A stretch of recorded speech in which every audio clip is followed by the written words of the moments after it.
And there we go, we're recording. Welcome everybody to the Notary Titans. Good to see everybody. And of course, this is where we have an opportunity to exchange ideas, answer questions, and present sometimes information we think is important. Whether you're new or you've been around for a while, it typically is helpful to have that, some of that technical information. And so this morning, let me just introduce myself. I'm Laura Bewer with Coach Me Laura and At Your Service Mobile Notary, because I'm a working notary, not just a coach. Something that I read last week that just stuck with me that I want to share with you quickly before I turn it over to Carol is I don't get paid for the knowledge that I have. I get paid for what I do with the knowledge that I have, right? That's what I get paid for, right? So it's not about what I know, it's what I do with what I know. And it seems like a small distinction, but it is a big one. And it is part of that success formula to get yourself earning higher income, which means specialization. And specialization, of course, NSAs, that's one example. And of course, that's why I talk about specialty work rather than general work. So just a thought for you. And I'm excited about this week. What is happening that I'm so excited about? Maybe I'm just excited. I think I'm just stuck there in excitement land. I'll have to come up with a reason. While I'm thinking about that, Carol, what are you excited about? Well, our automated situation now is in full force. Oh, it's absolutely fabulous because Barbara, who's been with me from the very beginning and the creative behind everything, is to do. And I hope it tells me my internet's unstable again. But the thing is that now she's not having to spend every day, all day, sending out welcoming letters and worrying about receipts and doing the certificates herself and sending out congratulations letters. It's all out of our hands now, so we can spend so much more time doing other things. I'm doing tons of videos, anywhere from 2 minutes to 20-minute videos for all those questions that for 11 years I've heard over and over and over from students on the phone.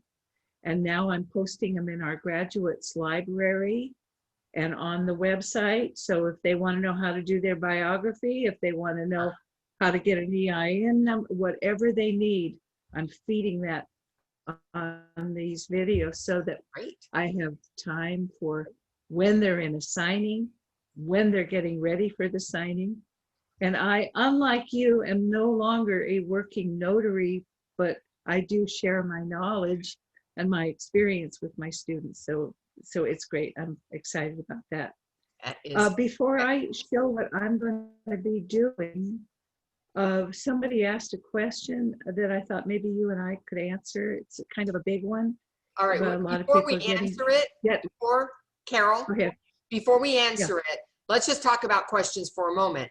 Remember that if you go to I think it's the participants page and use raise your hand, that's going to be the best way for us to address it, because when we have this many people on a call, the questions just stream on by in the chat room. There's just no way for us to give you attention and give that attention at the same time. But if you want to post there in the meantime, while your hand is raised, and somebody else can step up and say, hey, I know that answer, and they share, this is what makes our community so fabulous, is that people are willing to share when they know. It's Carol and I are not the end all be all for everything. So that's the one thing I want to tell you is make sure you get your hands up. And when we do call on you to ask your question, please start with who you are, where you're from, and what your question is. If we need more information, we'll ask for more information. But in order to address as many questions as we can in the limited time, it's important that you get to the point for us. Okay, Carol, go ahead. Well, don't listen, Laura, but everybody else, I am so glad that she's running this. It's so much better than I could do. But just the debt resolution, before I forget, she's asking about debt resolutions. So I don't know what your opinion is, but I think both of us should kind of address it. It's a very sketchy thing. We did do them when we were working in Arizona. We had really good company. The one time that I used somebody that we hadn't used before and went out and did one, it was a disaster. And it was so wonderful when the woman refused to sign the paperwork because it was not cool. So I think you get to know the people, the companies. I know that Sunshine Signing Connection is doing a lot of work. I think that's kind of their thing now, where it used to be loan signings. So just be careful about who you take the work from. It's easy, but you will run into situations where the people have not been told the full truth. When they get the documents and they see things and they see what it's going to really cost them, it's uncomfortable. So, what is your opinion, Laura? Yeah, two things. One is, it's not my place to judge the type of signing it is, although for me, I choose not to do that work at all. I just don't accept that kind of appointment. There are varying companies that have varying levels of straightforwardness with their clients and what they share and how they may or may not be helpful. This idea of debt resolution is where they're saying, hey, we can help you get out of debt by us intervening, and we'll negotiate so that you don't have to pay it all. And of course, we do that for a percentage or a fee to get that done. And some of the options are better than others. I just don't like to personally handle that kind of work. There's too many, there's a lot of marketing information and not enough detail of what it's really costing them. So that's why I don't like it. However, it's above board. It is a legitimate transaction as long as the signer understands what they're doing. Okay. All right, Carol, you want to start with yours? Okay, yeah, I do. A couple of things. First of all, I get one question so often that I decided that I wanted to create something to show people to put in our library. So what I'm going to do, excuse me now, is I'm going to share the screen and talk over it. So let's see, do this. And I'm kind of new to this, okay. Let's see where it is. Oh, here it is. Okay, I get questions all the time of acknowledgments that basically say here, I'm going to go through this because this is important. We've got some newbies here, so this is the kind of stuff that they need to have, I think, really to put it in your brain how to do this. It's a simple notarial acknowledgement, okay? But it's amazing how many people just don't even know how to fill them in. So first of all, your state. It's always your state and your county where your feet are planted when you're doing the signing, where your seat is seated or your feet are planted. If you just remember that. I have people tell me that they hear it in their dreams at night, but it's important. It's the one thing you get a ton of questions about, and I'll bet you do too, Laura. But that's what it is. You always want to remember. And what you need to do, if you get documents that have another state, another county, you just simply put a line through it, put in the correct state, your state, and a line through the county, and put the county where your feet are planted while you're doing the signing. It also requires, there's certain components that are required in an acknowledgement and in a jurat to make them legal. So you're going to put the date of the signing when it says on. That means the date of the signing. That's the day that they've actually appeared before you. If it says before me, you put your name, comma, notary public, and then you're going to put the name of the person who is before you. Now here's the tricky part. It says known to me on the oath of. Now this is where you're using credible witnesses. That person doesn't have an identification that proves to you who they are. So you have the option in some states, you have to make sure that you understand the rules and regulations of your state. We teach all over the country. That's why I really enforce that. But generally, what you will do is take an oath from these people that they know this John Davis personally, and then you can put their names in there. The oath of Martha Smith knows John Davis. Okay, so that's where you put their name, or on the basis of satisfactory evidence, so forth. Okay. You must check too, because on this particular one it says in his, her, their authorized capacity. So in California, we're not allowed to use capacity, which is basically meaning it's a title of a person who's in a corporation vice president. If it's a power of attorney, you can't put that in your certificates, your notarial certificates. We can only put their name. In some places you can put John Doe acting as power of attorney. So that's another thing you need to check. And then let's see how I go down here, because I wanted to have it show. I'm not sure how I can show the bottom. But anyway, down at the bottom here, let's see if I can do this. I don't know how to do this without turning this off. Let's see. Yeah. Let's see. Oh, there we go. Okay, so always, and we've talked about this before, it's very important that when you sign your name under the line, print your name and then comma notary public behind it. A lot of the documents I see are notary public and then nothing. You can print your name behind it. Also, if you're attaching a separate acknowledgement, you always want to have this verbiage down here at the bottom, which gives all of this information here. Okay, so that's number one. And if you have any questions, we can deal with it later. Now let me see, I have to now go here. Okay, this is a credible witness certificate. This is one that I'm using. There might be something newer, I don't know. But basically, I always have this signed. This just shows that you've had a, you've had a credible witness, and then fill these out. Okay. I always send a copy along with the documents to show what I've done. I don't know what Laura does. I think she does the same. Okay, let's see. Now, let's see. Sorry. Oh, great. I have one more thing I wanted to show. Oh, here it is. Just got it.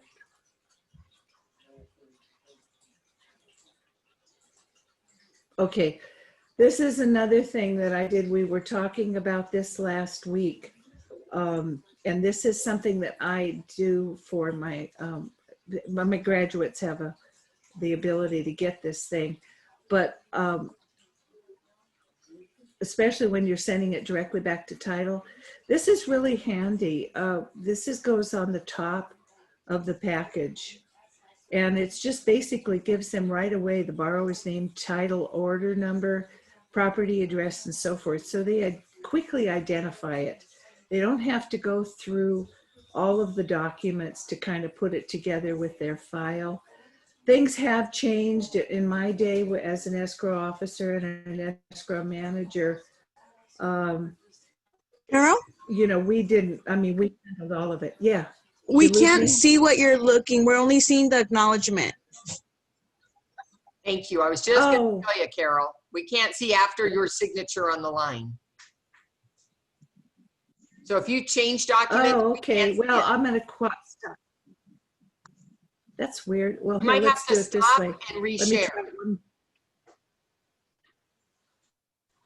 Yeah, let me do that. Okay.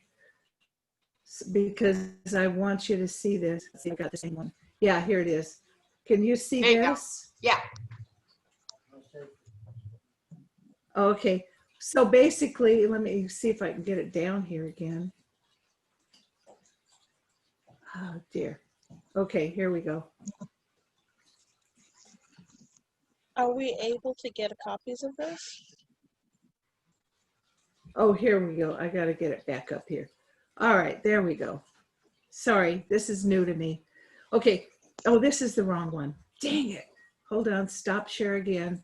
And then I'm going to, in fact, I'll show it later on if I can get to it. But it was basically just a cover sheet that gives all of the information about this file so that when they open it up, they see it, they see the name, the property address, their file number, if you're sending it back to title company, or a reference number if you're sending it to a signing service. It's just whatever whoever you send it to, they open it, they see it, they know who it's all about. And it's wonderful. They appreciate it very much. Bill talks about the things that you can do for companies that you work with. I've always had that in my mind when I've worked for companies, places, and it's just an added thing. That's all. So, Carol. Yeah. Hold on, Carol. Are we able to get copies? We don't want people just popping in. Okay, so hold on. Otherwise, I might have 2 or 3 different people asking her questions at the same time. All right, because there's 250 people on the call.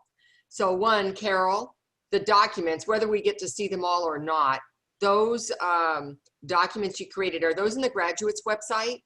They are. That's where people will find them. So if you're a graduate of Notary to Pro, you're going to find whatever she's showing you today there. Okay, so I'm being asked, are they being shared anywhere else, or is that the only place that they can find them? I mean, obviously we're sharing them today that you can see it, but you need to be a Notary to Pro graduate to access that on her website. But even if they're not, they can create this so easily. Absolutely. So I'm just sharing information that will help them to present themselves in a way that people will see. It's very helpful. Oh, hello, what's that? Oh. Yeah, they're here. Okay, I'm gonna get quiet now.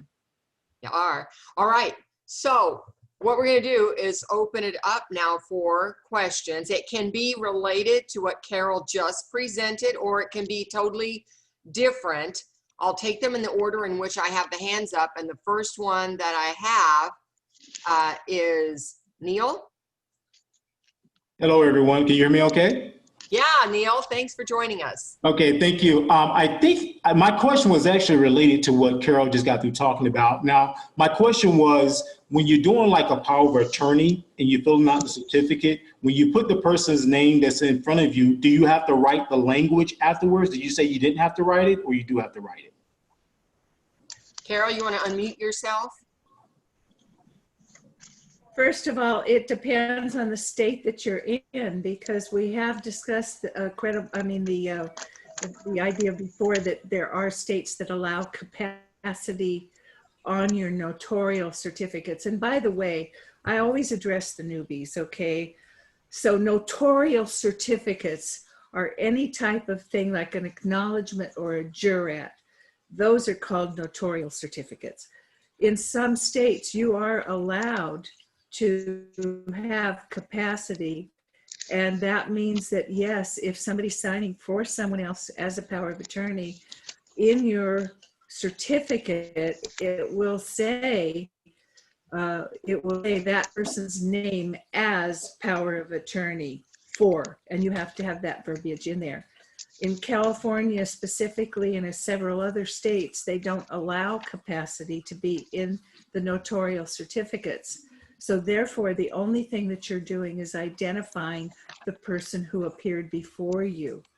That's it. You don't put any of that wording afterwards. So Neil, you'll have to, I think you said are you in Arizona? Arizona, yeah. Yeah. So I think you're allowed to do that. We were signers for 7 years there, but that was a while ago, so I don't remember. But I think you can. And yeah, I think. Okay. Now, when it comes to jurat, you can't perform a jurat on a power of attorney, correct? Well, not necessarily so, but the deal is you can't take an oath Oath, for right. another person, but they can take an oath based on their own personal knowledge that the document is correct. Okay, all right, perfect. Thank you. You're welcome. Thanks for asking, Neil. All right, we're going to move on to Martha. Are you there? Can you unmute yourself? It looks like you're unmuted. Martha going once, going twice. All right, we'll come back to you if we see your hand still raised. I'm going to move on to, is it Dina? Dina Stone? Are you able to unmute yourself? There you go. Yeah, can you hear me? Yes. Okay. Thanks for joining So us. my name is actually Gardenia Stone, but known as Gardenia. Dina. Yes. Okay.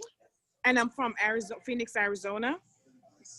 So my question is, I just started being a notary, and I'm having problem with, like, you know, I'm a mobile notary, so I don't know how to charge for the traveling fee. And, you know, I know my rate, the signature is for $10, but I just don't know how to charge them for my traveling fee. Okay, great question. And I might have missed the state that you're in, Dina? Arizona. Arizona, which is mileage reimbursement is what you'll find in the law. Notaries in Arizona do find a way to charge more than the mileage. And of course, if there are people from Arizona in the chat who want to share how they're able to do that, then that would be great. I'm not in Arizona, so I only know what the law says. And the law says you can ask for reimbursement mileage on top of the notarization. So if anybody wants to do that, or reach out to Bill, because he's Arizona and he knows how. But there is a way, I believe, to charge more than just the mileage rate that you could get on top of the notarization. My daughter-in-law was a signer in Arizona for a number of years. And when she did general notary work, which she loved, she never charged less than $45 or $50. And that whatever way she was working with the company, whatever way they had structured it, they were able to collect a minimum of $45, $50 for every general notary work. And I think that is normal. I just don't know how they're doing it, since the law is very clear. So I can't offer the way that it's happening. But yes, it is. Well, somebody just wrote that in Arizona they allow 44.5 cents per mile round trip. Right, that's the mileage part. I knew that. But that's mileage. You're not going to make a living on 44 cents a mile, right? So, okay, so there is a way for people to charge some kind of flat convenience fee for the whole deal. I just don't know the legalities of how that's positioned. And you should get an answer from somebody in that state who's doing it legally. And my recommendation would be Bill. Okay? Wish I could be more help today on that. All right. Somebody's logo, Transforming You, keeps popping up on my screen. Okay. We could stop that. Daniel? Hey, how are you? I'm good. Daniel, thanks for the postcard, by the way. Oh, you're welcome. Very nice. You know, guys, we talk about communicating with people. So this is the postcard I received from him. It was a very nice note. Thank you very much. And it's nice. There was no particular reason that he reached out to me, just to let me know he appreciated me. And when you receive notes like this, it really means a lot. It brightens the day. So thank you very much. And thanks for giving me an opportunity to share an example. My pleasure. So I had a very strange power of attorney signing here last week, and it was written by somebody that I don't think really knew how to write a power of attorney. The page that I'm supposed to notarize, all it had on it was my name, which was printed, my address, and my phone number. And then he wanted me to put a stamp underneath it. And so I kind of went and I remember the NNA just sent out a sheet of four things that every jurat needs. AI man, everything that a certificate needs, and it had none of them. In fact, the signature was even printed, so I had none of them. So what I did was I told him what kind of certificates I had, loose certificates I had, and let him decide. He decided he wanted an acknowledgement for it. And we just did a loose acknowledgement, and I kind of did a sideways stamp to pair them up and staple them together. As I left, he said, okay, I think the guy that's helping me, and these were sellers, this is a power of attorney, I'm sorry, the power of attorney document. He still wanted me to put a stamp on that document, and I wouldn't do. I told him that the loose certificate should suffice for whatever he needs, and that's kind of what I offered him. I just want to make sure that that's how you handle that. I mean, it looked like they wanted a notarization, but I don't know if they were kind of prepared for what I was prepared to offer. So.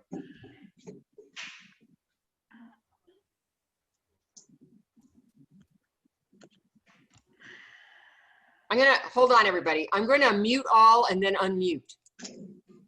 Okay. All right, so now everybody should be muted. I'm not. Daniel, you need to unmute yourself again. Okay, because we're getting noise that I can't control here. Okay, so now that we fixed that, Daniel, so I didn't catch your question was towards the end of it. I didn't catch your question. Well, I just want to know if offering a loose certificate when you see the verbiage isn't there, is that the way to handle that? Or should I just take a pass and say, look, until you've got something that looks good, I don't want to sign anything? No, I think that second path is not helpful. I think the first path, which is I can notarize your signature to this document when I have notarial verbiage that is appropriate for me. And since you don't have it, I am required to have my own certificates. Here they are. So why don't we take a look and see what you think is most appropriate for your document? And if you don't know, then give them a chance to go find out. Right. And then do it at another time. But I would always try to be as helpful as I can. That's why I keep those certificates available. But I would never suggest to him that, based on my experience, it should be an acknowledgement. That's what I say, right? Because I don't want to have him think that I'm advising him to do that. Right. So on the Oregon Secretary of State website, they have loose certificates for powers of attorney. Is it worthwhile to have a couple of those in my bag? Yeah, I mean, it's not going to hurt you not to have them. If they'll let you download them and they're free to just print and put in your bag, I would have it there as an option. Okay, great. Well, thank you very much. You're welcome. All right, let's unmute Denise in NorCal. Hi, Northern California. Yeah, Denise, hello. Little warm here today. It is kind of warm. Where are you at in Northern California? Reading. Reading, okay. A little far from me. Nope, or Carroll. Yeah, kind of close to both of you. My question is, so I've been doing some signing with an escrow company.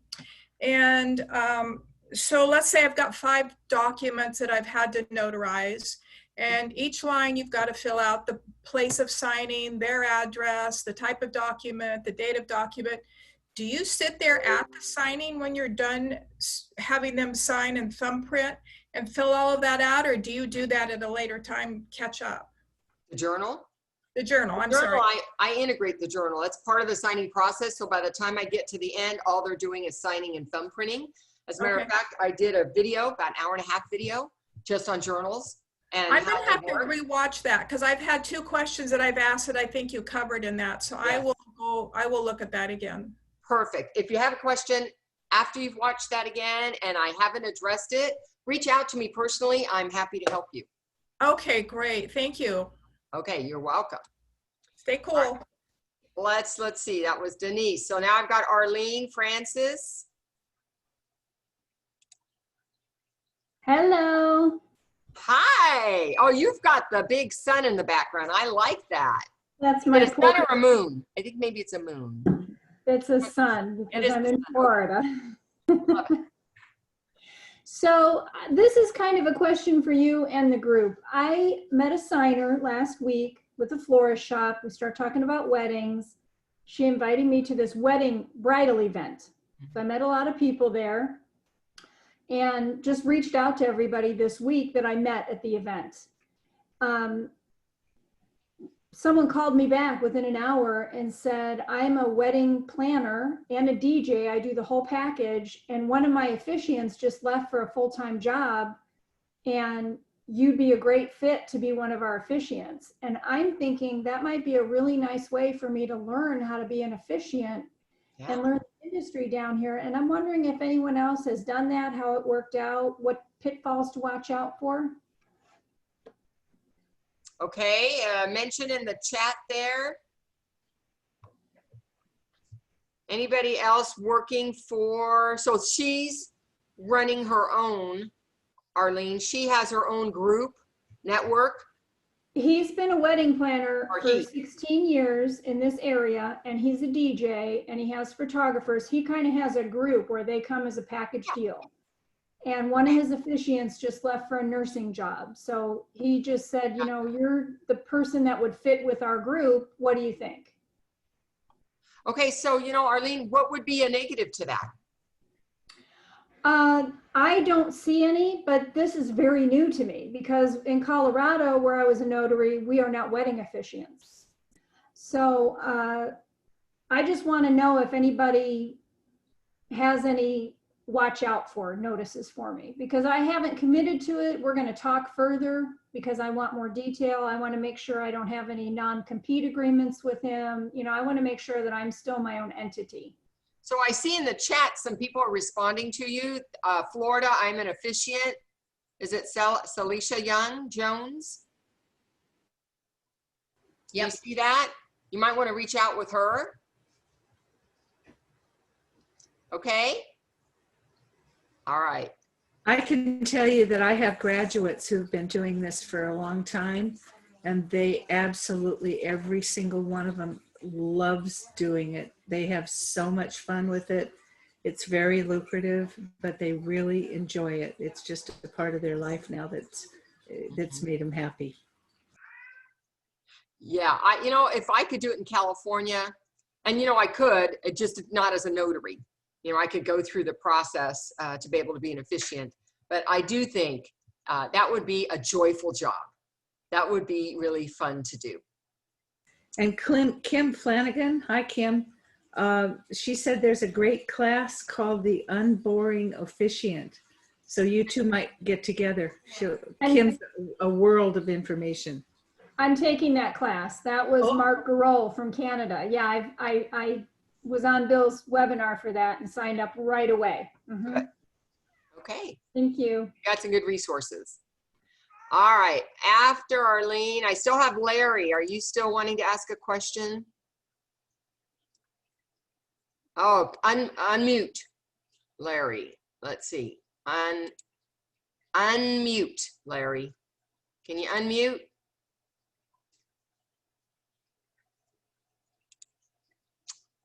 I can't unmute you.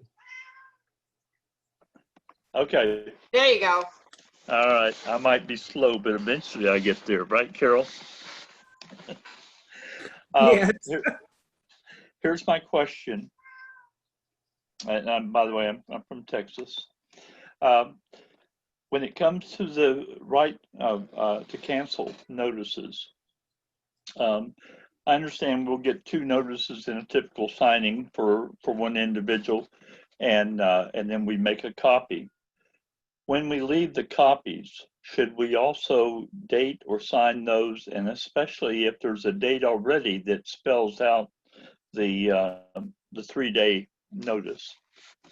In other words, do we just leave the entire set of copies with the signer blank, or do we have to do something with those 2 copies of right of notice? No, Larry, you have to leave 2 executed copies for each signer with them, no blank copies, and you send 1 copy per signature, per person, back to the lender or whoever is, unless they request otherwise. And I do have something about that. I'm sorry? I was just going to say, I'm certainly having them sign the 2 copies that I'm sending to the lender. But you're saying also have them sign the 2 copies, the blank copies I'm leaving with them. Don't leave them blank, have them sign them. And They I know have to not be to sign two within the blank. Yeah, 2 executed copies per borrower to be left with them. 1 executed copy per borrower back to the lender, unless they specify that they want additional copies. Okay. Okay, and Larry, I just want to add that because you have extras in your package, I make them sign all the copies. I leave extras beyond what I'm whatever I'm instructed to do, they get those, but then I'm still stuck with maybe 3 or 4 more copies. I do not leave blank right to cancel documents in their home. I have them execute it because you know what? What if they grab a blank one and try to use that? So Right. I make sure I have them execute everything. Okay. If I have a follow-up question, if I may. There was, the other day I had a signing that was 192 pages. And I'm slow, but that really slowed me down. But here was the problem that I saw. There were duplicates of, I can't even remember now, it might have been the deed, but there were duplicates in some areas, especially where they wanted me to notarize.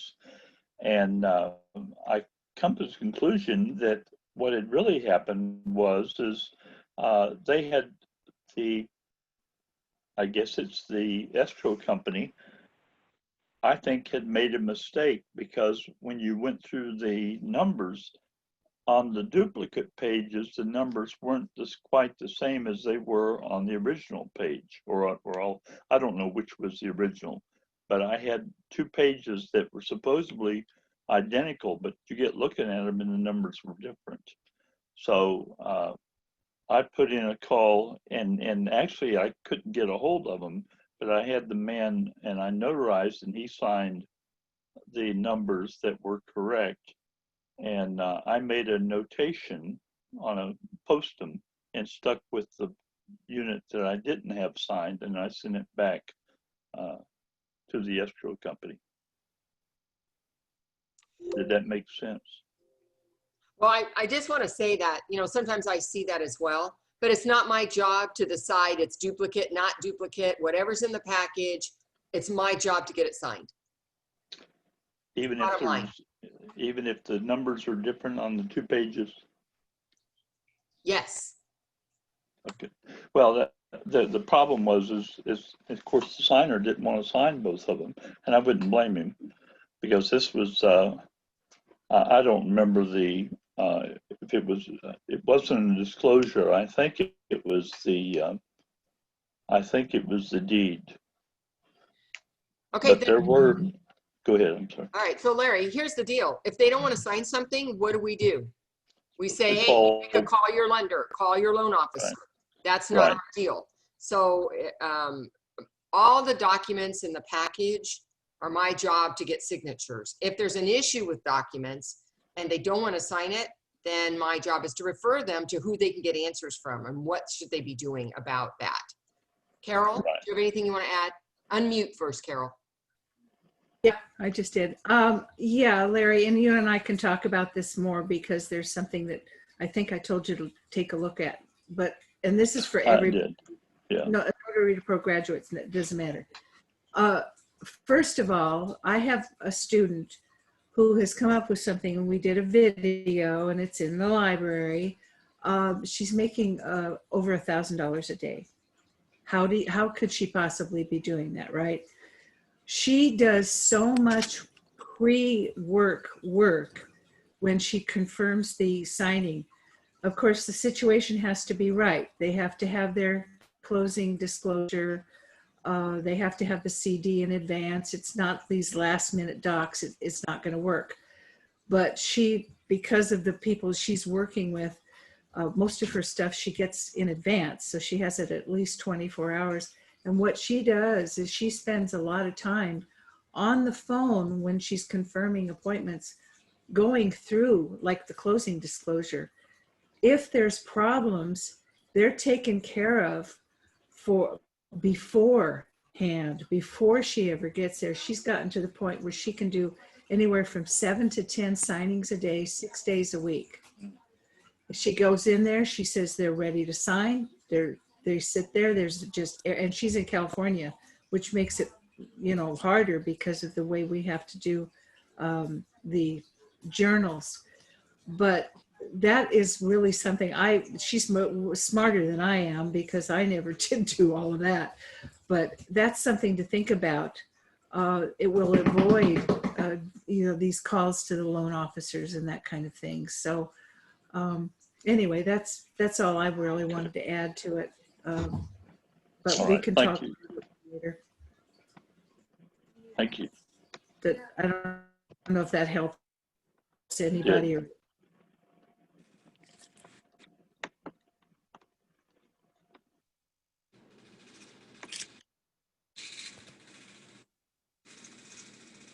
Tasha, are you there? I am here. I just wanted to make sure. I saw it pop up, but I didn't know what to do. Hi, everybody. I'm from New Jersey, and I didn't have a question in regards to anything being notarized, but I did have a general question for everyone in regards to an email I received from an app company called Veritas. And it actually is supposed to identify fraudulent identification or verify it, as well as prevent fraudulent use of your notary stamp. I just had a question if anyone had received that email. It is in test phase. I posted it in the Sign and Thrive on Facebook, but I'm not sure if anybody has had that experience, and I just wanted some feedback if anybody had any. I want to speak to this, and I think it's the same company. One of my graduates wrote to me about it, and I've reached out to him. He's out of town right now. He said he'd call me back. I'm really looking into this because this is apparently a really amazing program, an app that he's put together, and I want to do some exploring. I'm going to do some research, take a look at it, and if I do, and I see that it's something that's really legit, worthwhile, and she knows him. He's a graduate of mine, long-term graduate, and she knows him. So we'll see. I will let everybody know when I've had a chance to take a look at it. So we'll okay, perfect. I so appreciate that. I did use it. I'm registered. They have a directory. I did use it, and it is fabulous so far. Oh, can we talk later? Absolutely, we can. Yeah, I'd like to talk to you. I'll give you my number, or we'll figure it out. Are you a graduate? Okay. Are you? No, are you I actually just took Bill's program. Okay, I'll try to get a hold of you. Okay, bye. Okay. All right.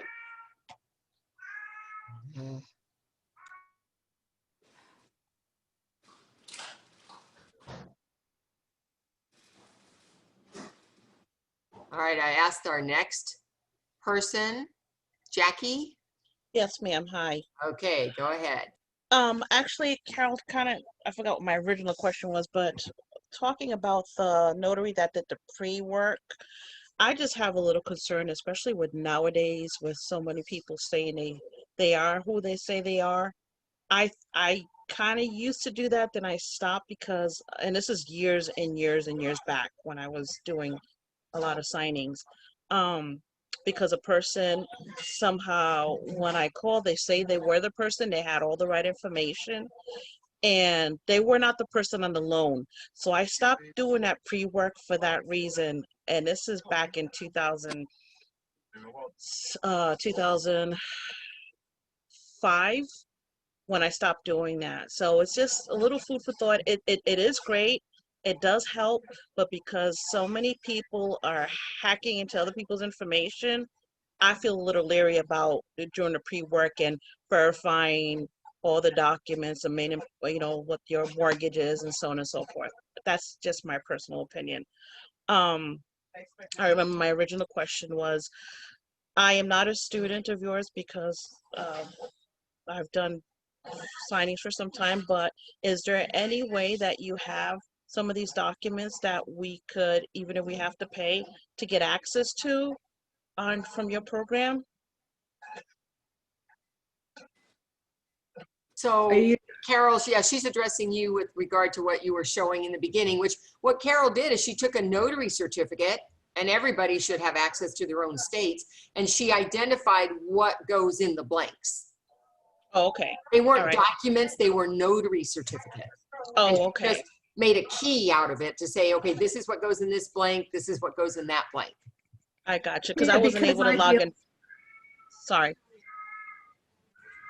No, I was going to say, and apparently I've talked over people, and I apologize. Don't mean to, but no, I just show, I work with people that are brand new. I have a lot of old, people have been doing it a long time, never had good training. But yeah, I just wanted to I get that question so much. They call me and want to know, what does this mean, this oath by? And very simply, I just wanted to demonstrate to everybody that's what goes in there. It's when you're using a credible witness, and that's what the information that has to be in it. And no, I don't provide it. We've gotten so overwhelmed. I used to be able to just have people email it, and then we'd send it back out. But it's just more than we can handle. We're filled up with just working with students. Mentoring mostly is my job now. So no, I gotcha. I appreciate that. No, I wasn't able to get on because I was having some technical difficulties with my Wi-Fi, so I got part of it. But I do appreciate what you guys all are doing. So thank you so much. Okay, and this is a replay. This is recorded, so there will be a replay, and you can catch what you missed.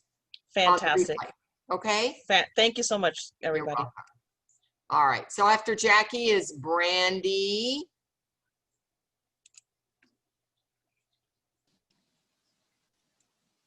All right, Brandy. Hi, everyone. Can you hear me? Yep. Okay, great. So I'm a couple months in, and I do want to see if you guys can go over clarifying. I'm in California. Sorry, forgot to say that. Wording on let's be specific, more about like loan documents or anything that we're notarizing, their name versus their driver's license.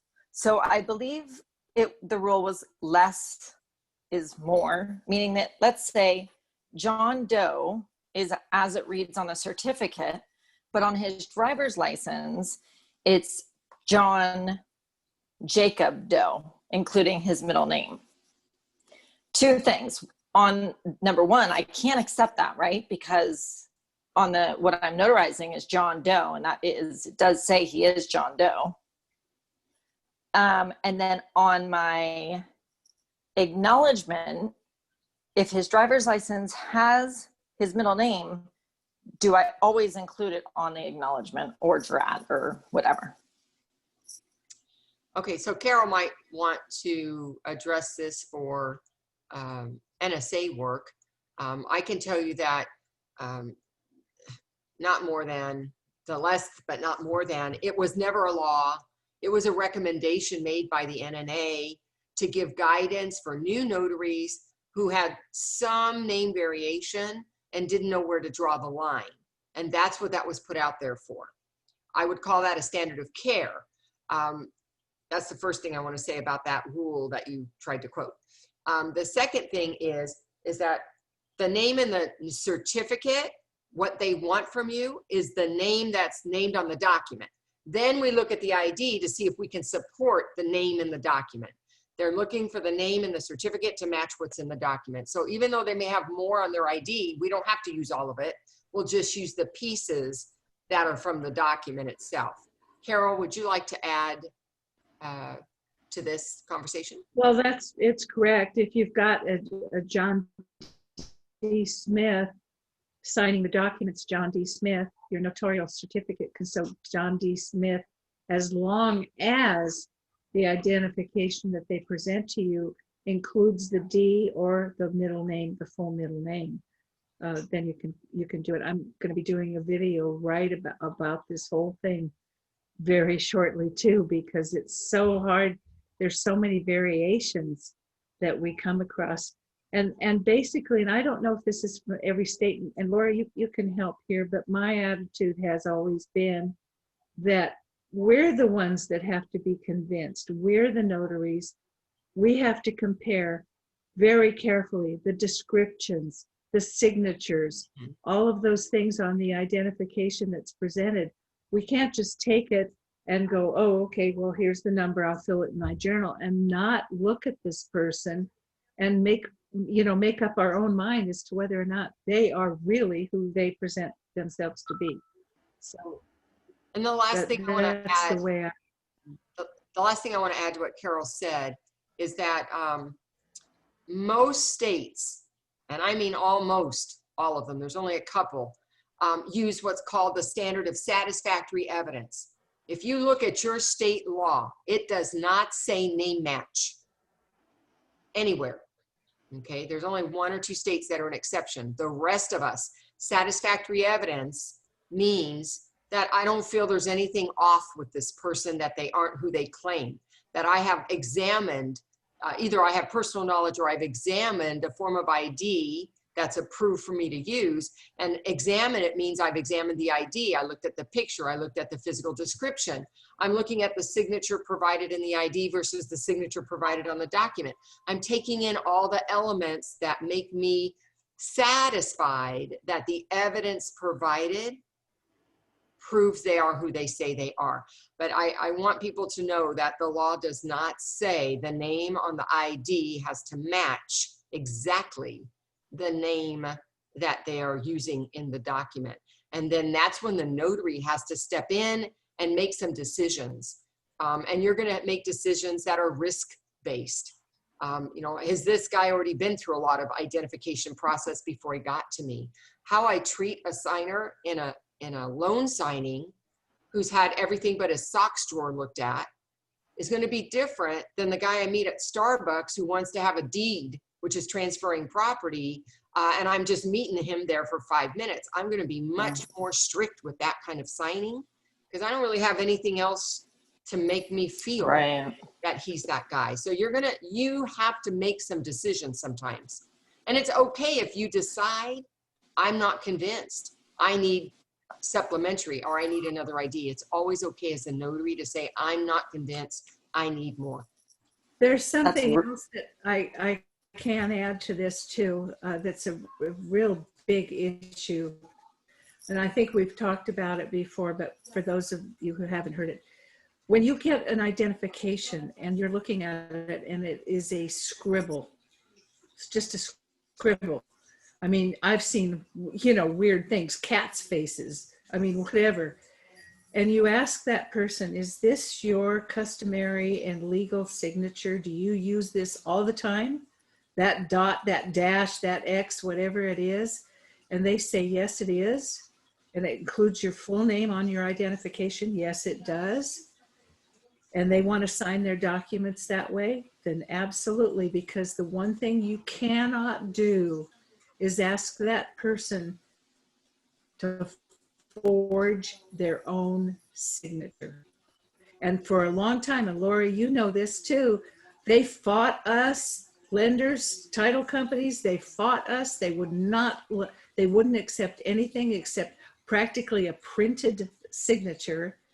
And we fought back and we won because now there's no problem, right? There was a bunch of us that just fought back and we didn't allow it to happen. So keep that.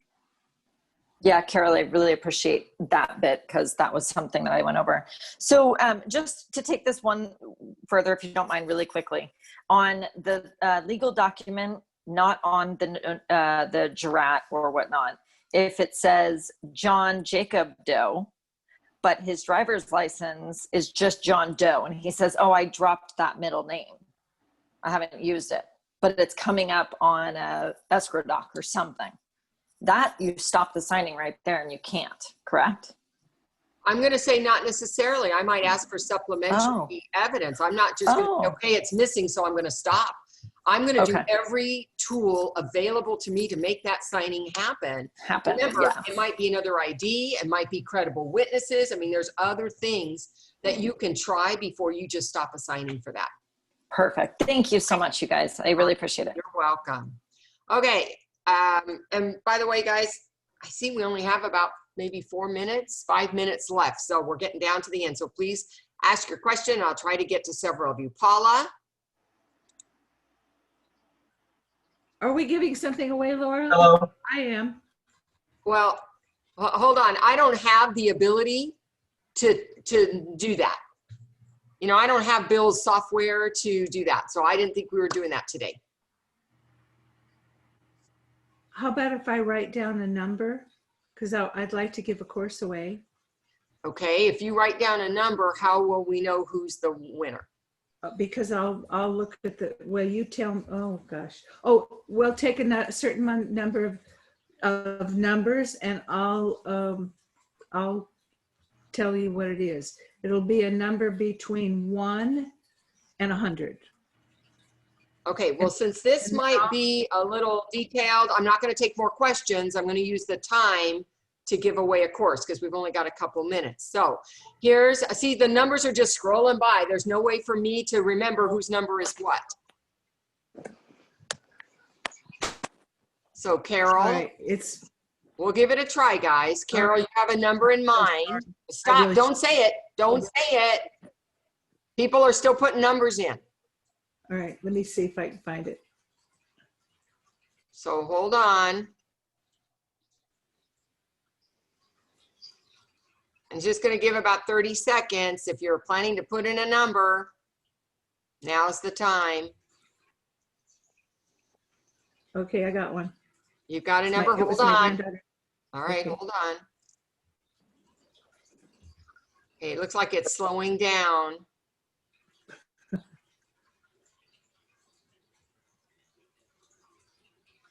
Okay.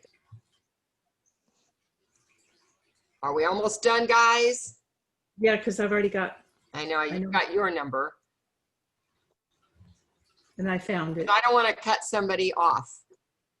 And you found somebody with the number already that you chose? Yeah, yeah. Okay, then we can stop. Because Okay. Carol had a number chosen. She found somebody who actually chose the number. What was that number, Carol? Well, my granddaughter's birthday is July the 23rd, and Nikki. So 23 was it, Carol? Damn, 23 like Jordan. Yeah, 23. Okay, and who is 23? So that's me, Nicole Anderson. Nicole Anderson is number 23. So Nicole, you'll need to get with Carol so that you can get that course. Okay. And Carol, how do you want her to reach you? give you my phone number, 916-777-5931.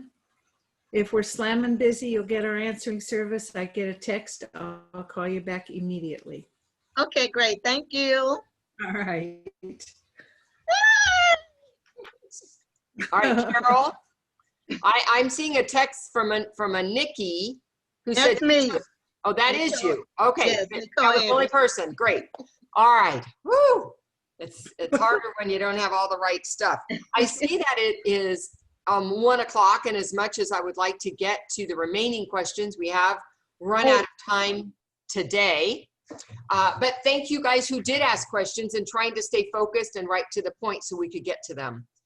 Next week, we'll have another TNT right at 12 o'clock, so please join us.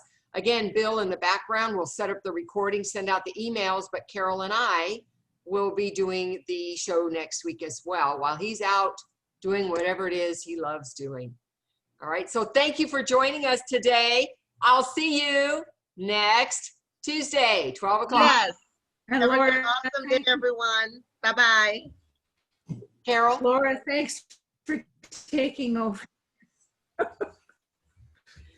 Bye, everybody.